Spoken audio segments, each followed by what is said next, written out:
Well, good afternoon. This is Michael Huffman, head football coach, physical education instructor, health instructor at Bellevue West High School, coming with you with some Teacher Toolbox 201 and the strategies and applications that I hope to make myself a better teacher and coach for the kids at Bellevue West.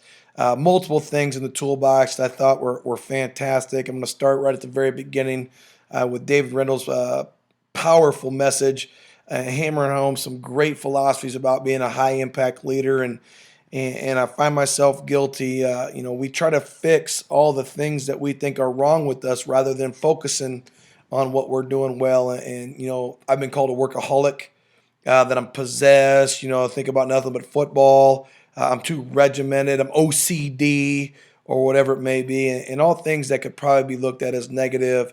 But his notion of thinking of those things as positive and putting that positive spin on it can be powerful because our kids know what they're going to get from me. They know that I'm going to work my tail off. I'm going to do everything that I can to give them the best possible chances at success.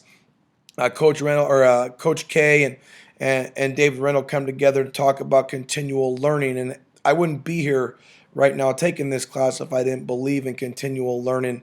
And the internet makes that so easy. That's how I found Educational Resources of Minnesota. Numerous Twitter chats, and I lurk almost most nights of the week. Every once in a while, I'll get involved with the chats. But I'm going on 30 plus hours past my masters of just trying to get better, and we got to be continual learners. There's always new ways to learn and things to do that can make your program even better. We're going to platoon, so I've had to do a lot of research, whether it be meeting with coaches, speaking with coaches, going to clinics, to find out ways to keep Bellevue West on the cutting edge. Because winning that first state championship last fall was awesome, but I don't want it to be our last. Moving on to the video of offering choices when behavior problems persist. I thought that was a real cool deal. I've implemented it with my own kids, my 4 and 6-year-old. I'm trying to do it in the classroom. And the thing that I need to do even more than offer of choices is I got to quit hovering. I've got to get away from that player or that kid or my own son or daughter when I give them the choice, so that I can allow them time to process. Because when I sit there and I'm right next to them, with maybe some poor body language, because I do a good job of staying calm. Not a whole lot works me up anymore, but I need to get away from them to allow them to do their thought processes, so they, in the classroom, they don't have a negative reaction. On the field, it doesn't, fester up. We can just move on, let them make their choice, and get on to being great again.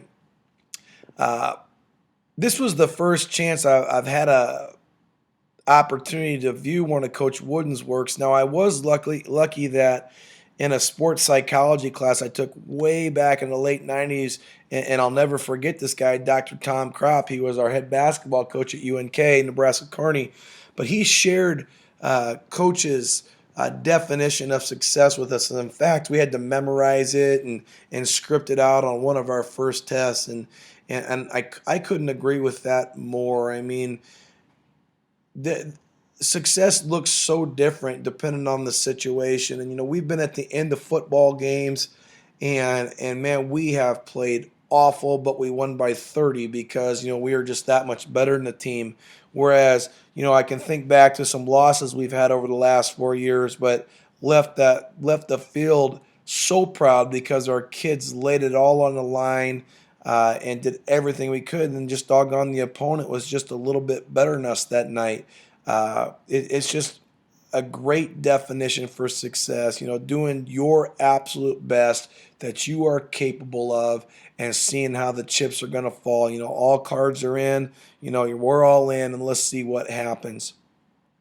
I also strongly agree with Coach Wooden's statements on competitive greatness. We get far more enjoyment out of playing another great team and all the preparation that goes into that, knowing that we have to play at our best. We were 13-0. Omaha North, or excuse me, 12-0, and Omaha North was 12-0, and we had to have a great week and a half of preparation for that state finals, and to come out 43-6 in the school state championship. Just goes to show you that our kids embody what we're trying to teach, and that the process is so important of getting yourself mentally and physically ready to play. It was a really, really cool experience, and wouldn't want to have it any other way. You want to play the best where you have to be your best in all aspects. And the final thing that I want to talk about tonight is self-control.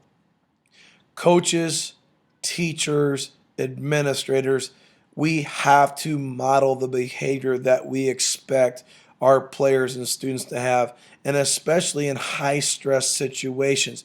We can't have, a coach throwing hats, throwing headsets, freaking out, yelling at officials, doing all these other things, because that's what our kids are going to see. And if we want them to be cool as cucumbers and cool as the other side of the pillow in crunch time, we got to model those behaviors for our kids so that they can emulate those things when the games are on the line. Because Nick Saban says it best. In crunch time, you got to think player, not play. We have to trust that we've prepared them with that competitive greatness, that when it's their time to shine, they will shine. And it is always so fun to go out and see those guys compete and model our behaviors. Now, I am a little guilty. I'm a fist pumper. I'm a high fiver. A jump up and hip bump a kid as they're coming off the field. And I probably model a little bit too much enthusiasm. But I want our kids to have a blast while playing, and I'm gonna model that. Uh, well, I appreciate you having me again for the Teacher Toolbox 201. I've taken all the courses. I'm going to get ready to sign up for 301 to get some more. And I appreciate you helping me out to be the best coach I can. Was fortunate enough to win some awards, people thinking that I'm smart.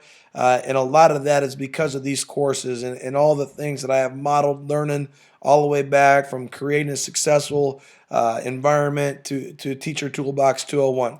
Thanks for having me. I look forward to seeing you soon with the next set of classes. Take care.